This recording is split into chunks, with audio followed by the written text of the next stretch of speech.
Hoy, basándonos en Génesis capítulo 15, versículos 13 al 18, el título del mensaje es El Pacto de la Antorcha, parte 1.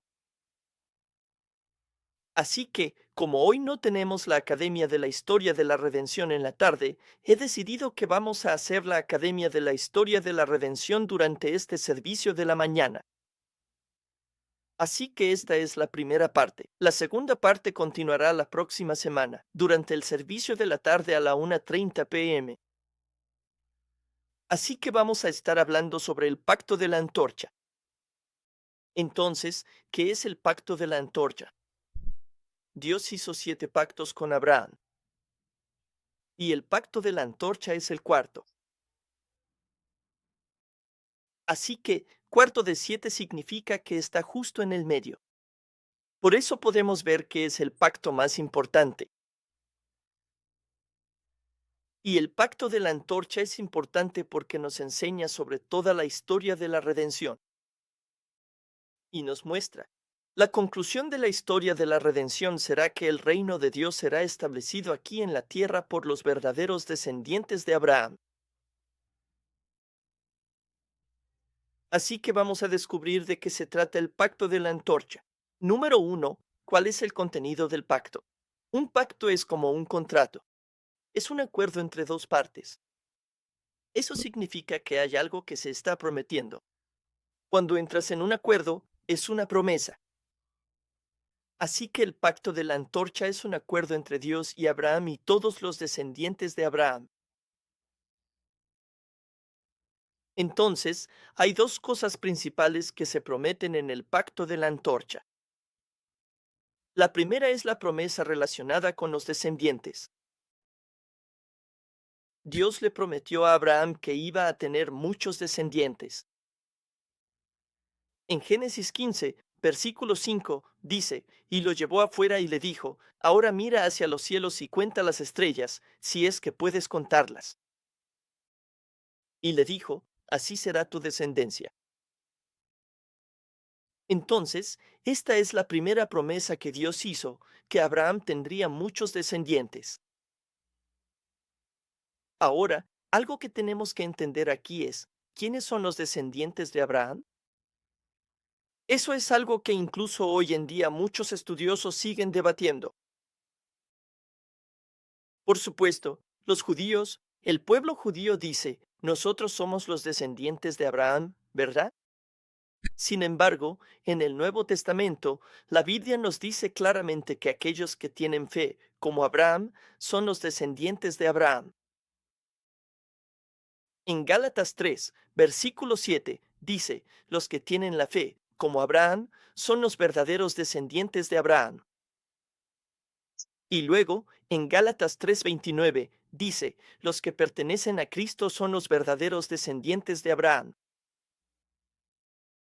Entonces, por ejemplo, ¿cuántos hijos tuvo Abraham? ¿Ustedes saben cuántos hijos tuvo Abraham? Esta es una pregunta capciosa. La mayoría de la gente dice 2 hijos, ¿verdad? Isaac e Ismael. Pero en realidad, después de que su esposa, Sara, murió, Abraham se volvió a casar con una mujer llamada Setura, y tuvieron 6 hijos juntos. Así que Abraham tuvo 8 hijos en total. Ahora bien, de esos 8 hijos, ¿quién es el verdadero descendiente de Abraham que continuará el pacto en el futuro? Solo Isaac, ¿verdad? De los 8 hijos, solo Isaac es el verdadero descendiente de Abraham. Eso significa que, aunque seas un descendiente físico de Abraham, no importa. Necesitas tener fe, como Abraham, para ser llamado un verdadero descendiente de Abraham. Por eso Isaac es el único que es nombrado como verdadero descendiente de Abraham.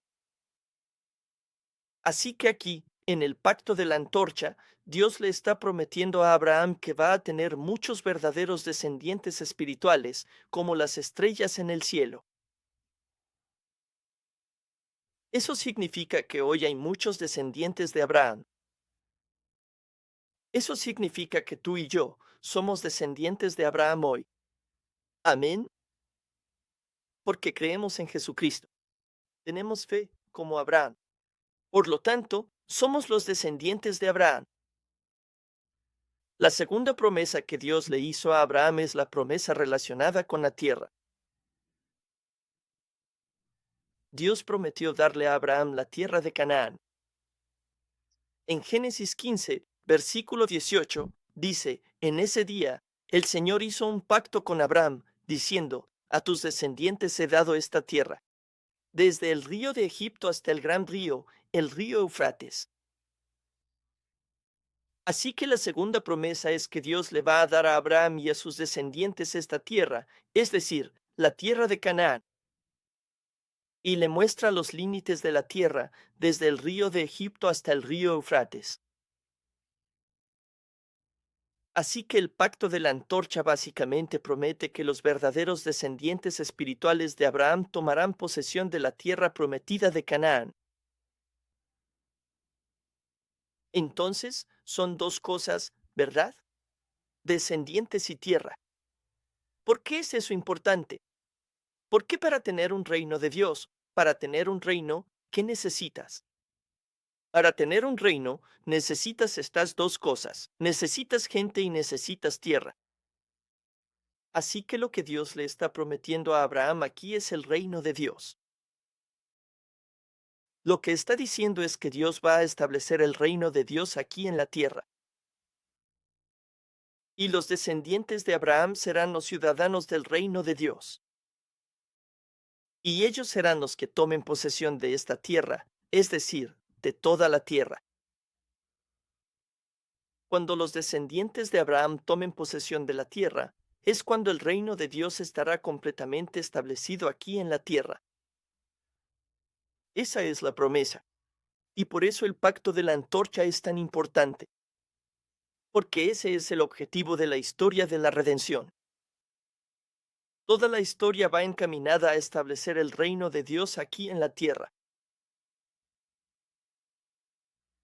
Ahora, después de que Dios le dio este pacto a Abraham, le mostró dos señales para confirmar que esta promesa se cumpliría. Entonces, en número 2, veamos la confirmación del pacto. Dios le mostró a Abraham dos señales para mostrarle que definitivamente iba a cumplir este pacto. Entonces, ¿cuáles son esas dos señales? La primera señal es el horno humeante. Horno de ahumado. Así que en Génesis 15, versículo 17, dice, y aconteció que cuando el sol se puso, estaba muy oscuro, y he aquí un horno humeante y una antorcha de fuego que pasaba entre estos pedazos. Entonces, la primera señal es el horno humeante, ¿verdad? En los tiempos antiguos, cuando hacían un pacto, cortaban un animal por la mitad y las dos partes del pacto caminaban entre los pedazos del animal. Ahora, cuando estaban a punto de hacer esto, aparecieron estas dos cosas, un horno humeante y una antorcha de fuego. ¿Por qué un horno humeante? ¿Qué significa eso? ¿Por qué Dios le mostró a Abraham el horno humeante? El horno humeante aquí anticipa las dificultades, las pruebas y las aflicciones que los israelitas van a pasar cuando sean esclavizados en Egipto. El horno humeante es como un horno de fuego. Le pones leña y hay fuego adentro y mantiene el cuarto caliente, ¿verdad? Así que ese horno simboliza las dificultades y las aflicciones que los israelitas van a atravesar. Así que en Isaías capítulo 48, versículo 10, dice, mira, te he refinado, pero no como a la plata. Te he probado en el horno de la aflicción. Mira, este versículo nos enseña que Dios prueba, refina y entrena a su pueblo dentro del horno de la aflicción. Y en Deuteronomio capítulo 4, versículo 20, dice, pero el Señor los ha tomado y los sacó del horno de hierro de Egipto para ser un pueblo de su propiedad, como hoy. Así que esto es lo que Dios dijo después de sacar a los israelitas de Egipto. Él dijo, los saqué del horno de hierro. Eso es Egipto.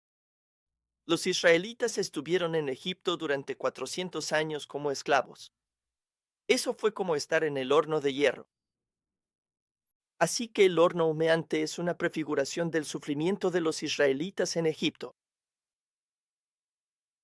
Número 2. Dios le mostró la antorcha encendida. Verdad. La antorcha encendida. ¿Qué simboliza la antorcha encendida? En la Biblia, el fuego muchas veces simboliza la presencia de Dios. Así que aquí, la antorcha encendida simboliza la presencia de Dios. Como dije antes, en el antiguo cercano Oriente, cuando hacías un pacto, hoy en día, cuando hacemos un contrato, ¿qué hacemos? Las dos partes firman los papeles del contrato, ¿verdad? Pero en la antigüedad, la manera en que lo hacían era que traían un animal, lo partían por la mitad y las dos partes caminaban entre esos pedazos. Y ese acto era un acto simbólico, diciendo, juro cumplir este pacto. Si no cumplo este pacto, seré matado como este animal. Así es como hacían un pacto en aquel entonces. Pero lo interesante es que hoy, en el pacto de la antorcha aquí, solo la antorcha encendida pasó entre los pedazos. Dios no le dijo a Abraham que caminara entre los pedazos. Por eso llamamos a este pacto el pacto de la antorcha. Hay otros estudiosos. Por ejemplo, los estudiosos judíos llaman a este pacto el pacto entre los pedazos. Así que hay diferentes nombres para este pacto. Pero nosotros lo llamamos el pacto de la antorcha, porque en la serie Historia de la Redención, el reverendo Abraham Park, el autor, lo llamó el pacto de la antorcha. Y yo creo que ese es el nombre correcto para este pacto. ¿Por qué? Porque el que dio el pacto, el que juró cumplir el pacto, el que se hará responsable del pacto es la antorcha. ¿Y quién es la antorcha? La antorcha representa a Dios mismo. Por eso se llama el pacto de la antorcha. Así que la antorcha encendida pasó entre los pedazos. Eso nos dice que Dios va a tomar la responsabilidad de mantener este pacto. Y solo Dios, nadie más. Esto significa que, incluso si los descendientes de Abraham rompen el pacto, ¿quién paga el castigo? Dios lo hace. Dios está diciendo, lo haré. Yo seré responsable de ello. Solo tienes que sentarte allí y recibir los beneficios. Mira, por eso este es el pacto de la gracia. Entonces, los israelitas sí rompieron este pacto, ¿verdad? Se desviaron, pecaron contra Dios. ¿Y quién pagó el precio por eso? Jesús lo hizo. Por eso el Hijo de Dios, Jesucristo, vino a este mundo y murió en la cruz. Para pagar la penalidad de romper este contrato, este pacto que Dios hizo con Abraham. Mira, Dios cumplió su palabra. Incluso si no fue Dios quien rompió el pacto, aún así pagó el precio por ello. Esa es la gracia de Dios. Entonces Dios le mostró a Abraham estas dos señales, el horno humeante y la antorcha encendida. Entonces, ¿por qué estos dos? ¿Y qué significa eso para nosotros hoy? Así que estas dos señales nos enseñan dos cosas hoy. Primero, nos enseña que el horno humeante y la antorcha encendida siempre se complementarán entre sí y siempre trabajarán juntos hasta que la salvación de la humanidad esté completa. Entonces, ¿qué significa eso? Eso significa que el horno humeante y la antorcha encendida estarán con nosotros hasta el final, hasta que Cristo regrese, hasta que el reino de Dios esté completamente establecido.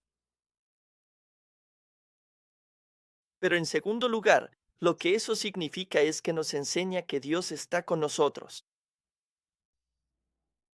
que Dios está con nosotros en todas nuestras pruebas y aflicciones. Así que recuerda que el horno humeante simboliza las aflicciones, las dificultades que atravesamos en la vida. Esto continuará. Dios no está diciendo que va a quitar esas cosas. No, esas cosas permanecerán. Sin embargo, lo que Dios nos está diciendo es que incluso durante todas nuestras pruebas y aflicciones, Dios estará allí en medio de la aflicción. Mira, la razón por la que tenemos dificultades y aflicciones en la vida es por la caída del hombre, es por los pecados de la humanidad. No es culpa de Dios. Sin embargo, lo que Dios promete es que Él estará ahí con nosotros. Y Él pasará por eso con nosotros para que podamos lograrlo y salir de ahí sin perder nuestra fe.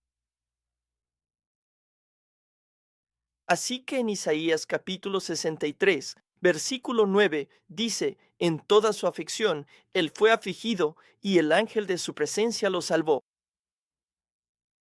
En su amor y en su misericordia, Él los redimió y los levantó y los llevó todos los días de antaño. Mira, en toda su aflicción, Él, con mayúscula, o sea Dios, estuvo ahí con nosotros todo el tiempo. Y Él fue afligido con nosotros. Esa es la promesa que Dios nos está haciendo hoy. Así que recuerda a los tres amigos de Daniel, ¿verdad? Ellos fueron arrojados al horno de fuego. Pero cuando el rey Nabucodonosor miró adentro, ¿qué fue lo que vio? Vio a cuatro personas, no tres, ¿cierto? Y ese cuarto, dice la Biblia, se parecía al Hijo de Dios. Ese era Jesucristo. Así que para los tres amigos de Daniel, el exilio babilónico fue su horno de fuego. Así que ese incidente nos enseña que Jesús estuvo ahí con ellos durante los 70 años del exilio babilónico. Y también, cuando Dios llamó a Moisés, Moisés era un pastor. En el desierto de Madián. ¿Y qué fue lo que vio Moisés? Vio una zarza ardiendo. Y escuchó una voz que salía de esa zarza ardiendo. Eso está en Éxodo, capítulo 3, versículo 2. Dice que el ángel del Señor se le apareció en una llama de fuego en medio de una zarza. Y él miró y vio que la zarza ardía en fuego. Pero la zarza no se consumía. Así que esto es lo importante aquí. La zarza estaba ardiendo, pero no se consumía. Sabes, si una zarza está en llamas por mucho tiempo, se supone que debe desaparecer, ¿verdad? No queda nada, solo cenizas. Bueno, eso no estaba pasando aquí. La zarza estaba en llamas, pero no desaparecía. Y Dios estaba allí, y la voz de Dios se escuchó desde en medio del fuego. Entonces, ¿qué significa esto? La zarza aquí simboliza a los israelitas, y el fuego simboliza su opresión y esclavitud en Egipto, por 400 años. Y Dios llamó desde en medio del fuego. Así que la promesa que Dios le está haciendo a Moisés aquí es esta.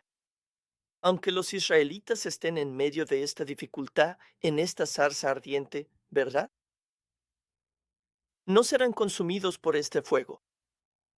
No desaparecerán, desaparecerán, permanecerán. Entonces saldrán con vida. Eso es lo que Dios está diciendo aquí. Y Dios cumplió su promesa. Dios envió a Moisés, sacó a los israelitas de Egipto después de 400 años. 400 años es muchísimo tiempo. Normalmente, cuando una persona de una cultura diferente, emigra a otra cultura, toma como 3 generaciones para que pierdan su cultura, pierdan su idioma, pierdan su identidad. Aproximadamente 3 generaciones. Eso es como 100 años, ¿verdad? Una generación son como 25 a 30 años, 90 a 100 años. Pero los israelitas, durante 400 años, fueron esclavizados en Egipto y aún así no se olvidaron de Dios. No perdieron su identidad. Dios los preservó y Dios los sacó de ahí. Los hizo su propio pueblo. Eso no pasó solo una vez. Primero en Egipto, segundo en Babilonia, y luego, tercero, en el año 70 después de Cristo. Los romanos destruyeron completamente a Israel. La nación de Israel desapareció por casi 2000 años. Y luego recuperaron su independencia en 1948. Y todos regresaron. Y su nación fue restablecida. Esto nunca había pasado antes en la historia. Entonces, ¿por qué le sucede esto a los israelitas? Porque Dios los está usando como modelo, como ejemplo, mostrándonos a nosotros que los verdaderos descendientes de Abraham, no importa qué tipo de dificultades puedan enfrentar, no van a ser consumidos. No van a desaparecer. No van a extinguirse. Dios estará con ellos en medio de esos incendios. Y Él nos va a preservar. Y Él hará que salgan vivos y victoriosos. Así que esa promesa es válida para nosotros hoy. Espero que todos ustedes lo crean, que Dios está con nosotros en nuestras aflicciones, incluso ahora mismo. Amén. En tercer lugar, veamos los sacrificios para el pacto.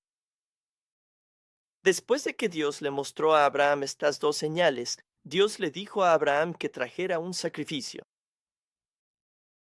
En Génesis 15, versículos 9 al 10, dice, entonces le dijo, tráeme una becerra de 3 años, una cabra de 3 años, un carnero de 3 años, una tórtola y un pichón. Entonces él le trajo todos estos, los partió por la mitad y puso cada mitad frente a la otra, pero no partió las aves. ¿Por qué Dios le pidió un sacrificio a Abraham? Los sacrificios se hacen para expiar un pecado. Cuando pecas, ofreces un sacrificio para expiar ese pecado. Entonces, ¿eso significa que Abraham pecó? Y la respuesta es sí. ¿Cómo pecó Abraham aquí? En Génesis 15, versículo 8, Abraham le dijo a Dios, Señor Dios, ¿cómo sabré que la poseeré? Entonces, lo que este versículo significa es esto. Dios acababa de prometerle a Abraham muchos descendientes y luego le prometió darles esta tierra a sus descendientes. Con respecto a la segunda promesa sobre la tierra, Abraham dudó. Así que le preguntó a Dios, ¿cómo no sabré? ¿Cuál es la señal? Dame una señal que muestre que yo y mis descendientes tendremos esta tierra. Así que esto claramente fue un pecado porque dudó de la promesa de Dios. Promesa. Entonces, justo después del versículo 8 y el versículo 9, Dios dice, tráeme un sacrificio. ¿Qué tipo de sacrificio le pidió Dios a Abraham? ¿Y cuál es el significado de esos sacrificios? Primero, pidió animales de 3 años, ¿verdad? De 3 años. ¿Por qué de 3 años? Normalmente, se dice que los animales están completamente desarrollados y pueden reproducirse cuando tienen unos 3 años. Eso significa que están maduros en el punto máximo de su madurez física. Así que eso significa que los de 3 años son los mejores animales que puedes conseguir. Y el número 3 es el número del cielo, porque en el cielo tenemos a Dios Padre, Dios Hijo y Dios Espíritu Santo. Pero más allá de eso, estos animales representan al mismo Abraham. Los sacrificios del Antiguo Testamento se hacen de esta manera. Cuando traes un animal, el sacerdote te dice que pongas las manos sobre el animal. Y ese es un acto simbólico, diciendo que todos mis pecados están siendo transferidos a este animal. Así que ese animal me representa a mí y a todos mis pecados. Y matan al animal, le sacan la sangre, lo cortan y lo ofrecen como ofrenda. Así que aquí, estos animales de 3 años representaban al mismo Abraham. Ellos mueren como sustitutos de Abraham. Entonces, ¿dónde está nuestro sacrificio hoy? Nuestro sacrificio fue Jesucristo. Jesús tomó todos nuestros pecados. Él nos representó cuando murió en la cruz. Él murió como nuestro sustituto por nuestros pecados. Entonces, Jesús es nuestro sacrificio, ¿verdad? Él es quien murió como nuestro sustituto. ¿Y cuándo murió Jesús? Jesús murió después de 3 años de ministerio público. 3 años. Así que estos animales aquí representan al mismo Jesucristo y su sacrificio expiatorio por nosotros.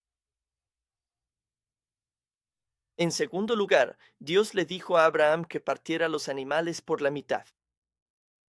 Partirlo por la mitad.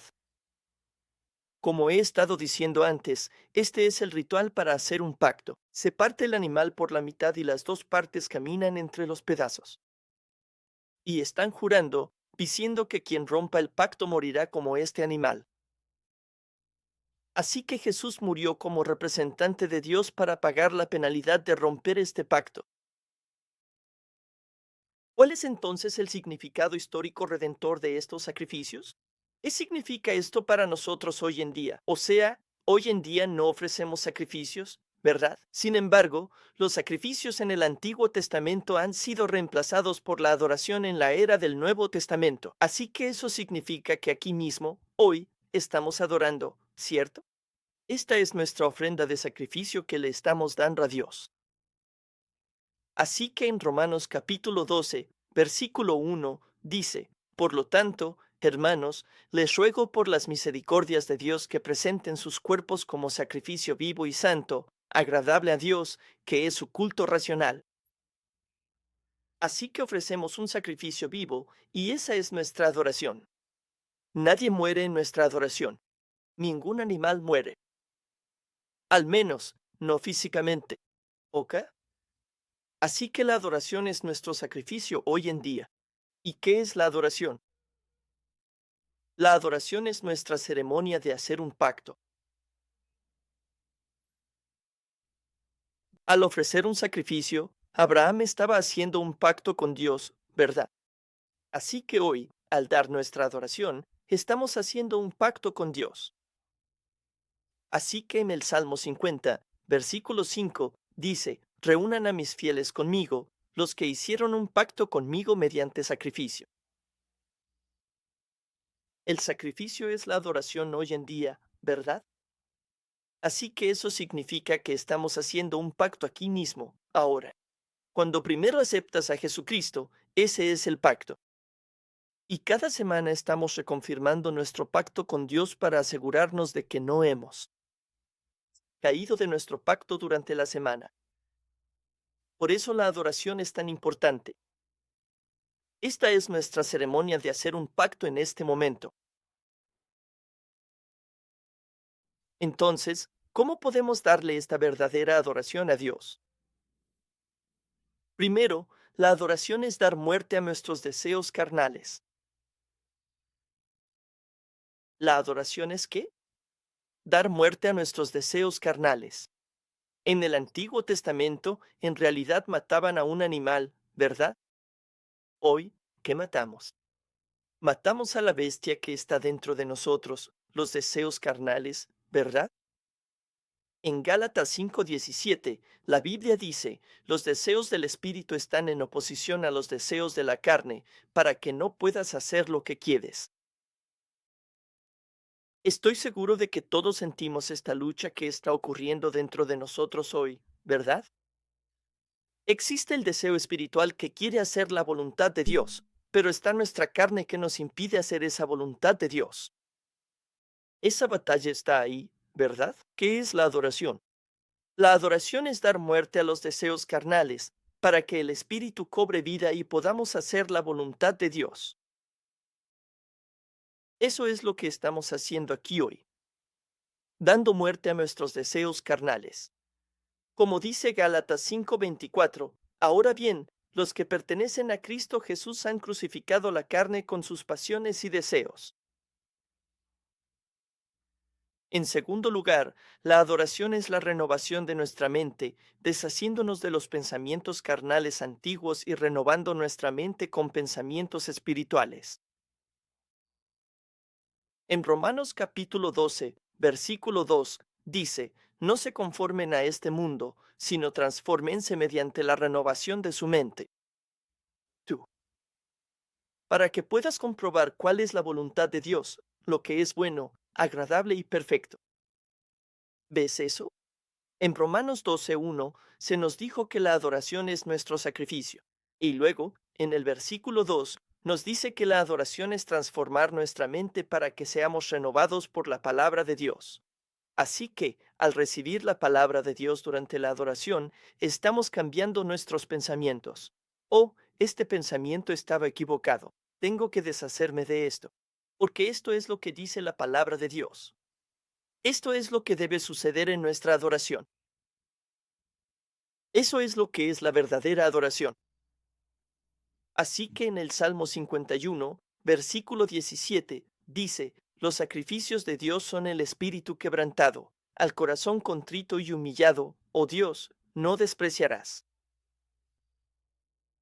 ¿Por qué un espíritu quebrantado y un corazón contrito?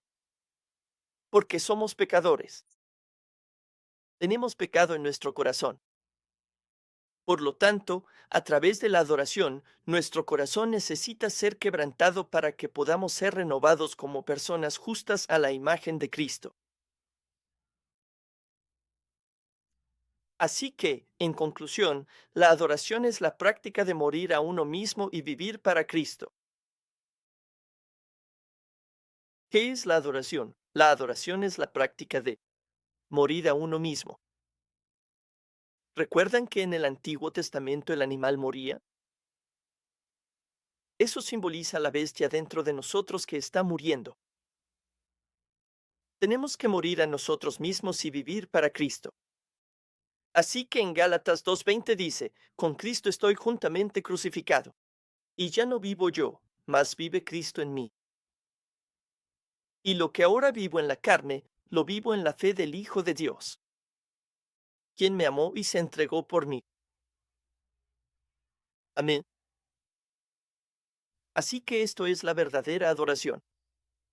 Y este es nuestro tiempo en el que estamos reconfirmando nuestro pacto con Dios. Cada semana para asegurarnos de que no nos hemos alejado de nuestro contrato, de nuestro acuerdo con Dios. Y a través del pacto de la antorcha, Dios ha prometido a Abraham que sus descendientes se convertirán en ciudadanos del reino de Dios. Sus descendientes poblarán el reino de Dios. Así que cada semana, al venir a la iglesia, miremos nuestra propia fe y veamos, ¿estamos permaneciendo como verdaderos descendientes de Abraham? ¿Tenemos una fe como la de Abraham? Y al hacer esto, que permanezcamos dentro del pacto por el resto de nuestras vidas, para que podamos recibir la bendición de poseer el reino de Dios como nuestra propia patria. Amén. Oremos. Querido Padre Celestial, te damos muchas gracias por tu bendición y guía en nuestras vidas. Durante la semana pasada, has estado con nosotros en todas nuestras aflicciones, dificultades y pruebas. Y ahora nos has traído a tu casa para poder adorarte. Así que en este momento, oro para que estés aquí, presente entre nosotros, y que esto sea nuestra ceremonia de pacto, para que todos podamos unirnos y entrar en el pacto que nuestro Señor le dio a Abraham. Y que cada uno de nosotros diga amén a este pacto, para que podamos recibir todas las promesas y bendiciones que nos has prometido.